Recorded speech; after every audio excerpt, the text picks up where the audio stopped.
Hello everyone, Recap Mr. here, welcome back. Today, I'm going to explain a South Korean comedy film called Slow Video. Watch out and take care.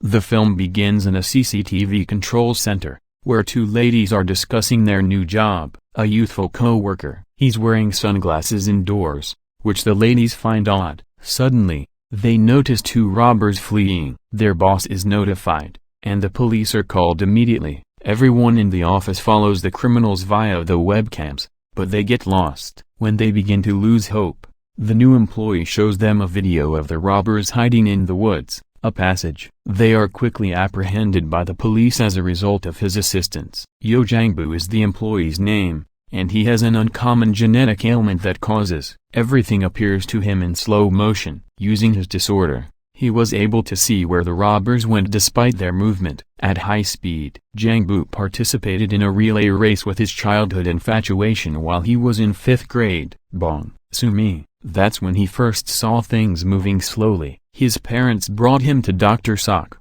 who diagnosed him with dynamic visual acuity, an uncommon condition that enables him to see fine detail in a moving object that ordinary people cannot. He seemed to be experiencing the world in slow motion. The doctor throws a baseball at Jang-boo to demonstrate that he does, in fact, have the disease. Speed, which he easily catches. For his comfort, the doctor encourages him to wear sunglasses at all times. Following Jang-boo's diagnosis, his father travels to a foreign country to earn money for his son. Treatment. Jang-boo is abandoned at home by his mother and younger sister. He thinks that the disease has been both a blessing and a curse. Despite his ability to see the wind move women's skirts in slow motion, he was harassed at school for his sunglasses. His sole buddy at the time was Soo-mi, with whom he began to fall in love. But as time passed, Soo-mi became increasingly bullied for being his friend, and she eventually left him. Jang-boo has never had a buddy since then. He wanted to lose his sight completely, so he spent all of his time watching TV. His vision did not deteriorate, but he became obsessed with K-dramas. He picked up all of the social skills from the actors in the drama but never left house to put them to use. To conserve money, his father refused to return to Korea even during the holidays, but it was all for naught when he died in a workplace accident one day. Dr. Sok is the only man Jang-boo is close to after his death. He tells him to get out of his room and support his family financially. As a result, Jang-boo begins working in the CCTV control center. In a monologue, he argues that he enjoys watching people on the TV because it reminds him of home. The only difference between him and other dramas is that in this one, everyone is the primary actor. Jang-boo's co-worker, Bae Young-soo, complains to their employer about his behavior. He is very introverted and rarely interacts with others. He promises to look after the man because he is a great talent. Bae Young-soo sits next to him at work and attempts to converse with Jang-boo. A shy Jang-boo, on the other hand, answers all of Bae Young-soo's queries in his brain and does not speak to him. He appears to be tracking how many steps people take while watching the cameras reach a given place. Bae Young-soo finds it strange but does not question it. Bae Young-soo asks him whether he has a partner in an attempt to socialize with him. Jang-boo is reminded of Soo-mi, so he visits her the next day. Soo-mi has matured into a lovely woman, but she is struggling financially. Her debt collector begs her to sell the house in order to repay her loans. Jang-boo observes her from a distance but is too afraid to approach her. From then on, he follows her through the CCTV cameras every day and memorizes her routine. He sips soda in front of a coffee shop at night. As she does, on the way, he notices her eyeing an abandoned sofa and drags it in front of the coffee shop. The day after, Soo-mi notices the sofa but doesn't give it much thought. She is stranded at a bus station the next day due to heavy weather. Jang-boo notices this on the monitor and rushes over to assist her with Bae Young-soo. He drapes an umbrella over her, as seen in K-dramas, but Soo-mi brands him a creep, moves away. Following that, the two go to Dr. Sok for advice on how Jang-boo can impress Soo-mi. Jang-boo should give her flowers, he suggests. Soo-mi is running late for her musical drama audition the following day. As her audition, She calls the manager and begins singing in the middle of the road. Bystanders stare in admiration as she performs a beautiful song. Jang-bu also arrives with a floral bouquet. After the song, he hands her the flower, but Sumi is unimpressed. She walks away, telling him she'd rather have a box of ramen. Jang-bu finally presents himself as her childhood best friend by calling her name. However, she insists that her name is Oh-sumi, not Bong-sumi. Jang-bu has apparently been following the wrong woman all along, despite the fact that he has recently begun dating her, to fall deeply in love with her. That evening,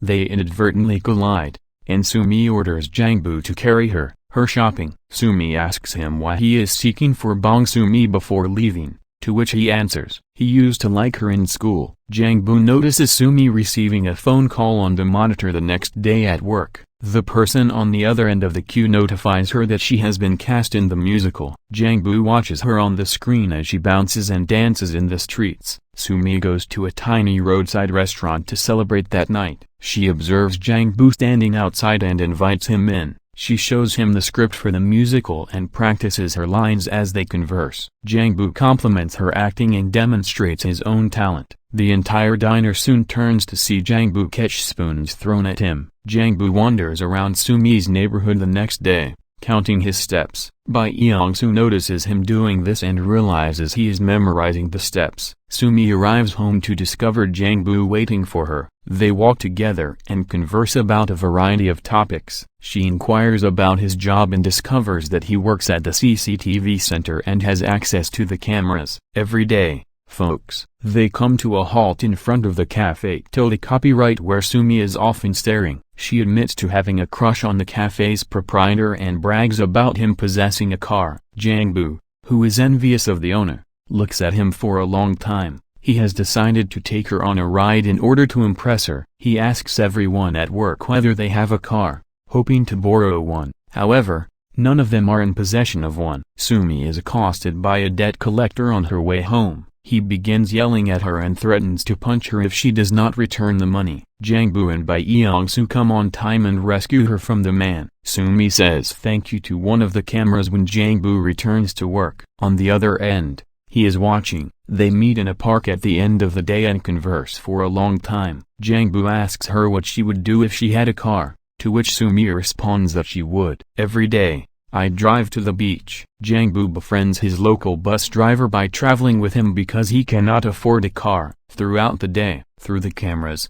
he had been watching the driver play baseball alone at night. Jang-bu joins him for a game at the end of the day and begs for a favor. The next day, Bai Yeong-soo, the bus driver, and Jang-bu pick up Sumi from the bus stop. They travel to Busan to see the sea. Sumi begins to like Jang-bu after witnessing his efforts to make her happy. However, their bus is stopped by border police who refuse to allow the local district to board. To enter the other district, take the bus. Sumi, enraged, tries to fight the cop, but Bai Yeong-soo calms her down. Their efforts are futile because, at the end of the day, they must return home empty-handed. Getting to the sea, Jang-bu's boss informs them about recent abductions of women in the area, and instructs them to remain on high alert at all times. Jang-bu then observes Sumi on a monitor, but she quickly vanishes. He panics and runs to check on her, only to discover that she was playing a joke on him. I'll call him to see if he'll come. Sumi removes his spectacles for the first time,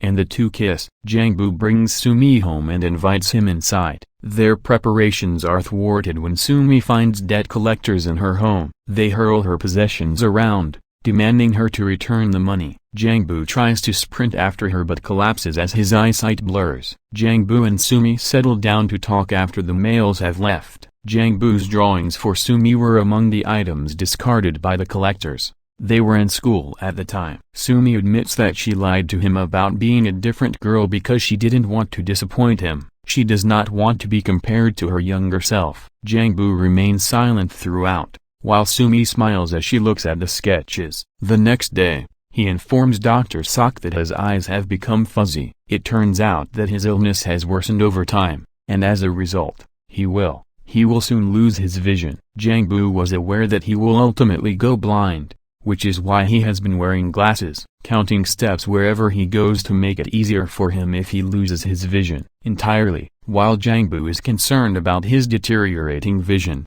Sumi is concerned about her debt. She sells her house and earns enough money to repay her creditors, but she now there is nowhere to reside. Jang-bu observes her on television as she converses with a shopkeeper holding a package containing her stuff. His co-worker suddenly notices a car suspiciously circling the same area. She examines the license plate thoroughly and sees that it belongs to a kidnapper. "I'm on the run," she informs the employer, and the police are notified promptly. However, they lose sight of the car, and Jang-bu also loses sight of Sumi. He panics and flees to save her from harm's way. On the way, he completely loses his vision and smashes the bike. Bai Yeong-soo notices this through the cameras and rushes over to assist him. In contrast, Sumi is approached by a mysterious man who clutches her arm. Jang-bu begins to run towards them before he can whisk her away. The abductor flees, but Jang-bu nearly collides with a bus. The police arrive and take Sumi into custody for questioning.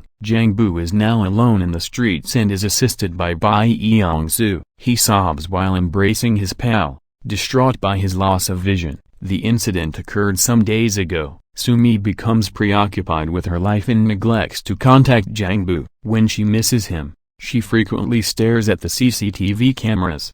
She spots Jang-bu inside her favorite cafe a few months later. She approaches him cheerfully and shakes her hand, but is taken aback when Jang-bu pulls out his stick and walks in the opposite direction. She pursues him across town, eventually arriving at an art museum crowded with. Jang-bu has created paintings of her. Jang-bu states in a monologue that he has lost his vision but still remembers her. Sumi follows him again the next day, but this time he asks her where she wants to go. She realizes he can detect her presence, and the film concludes with the two hugging. Please subscribe if you want to see more videos like this. To assist the channel, turn on notification and leave a like.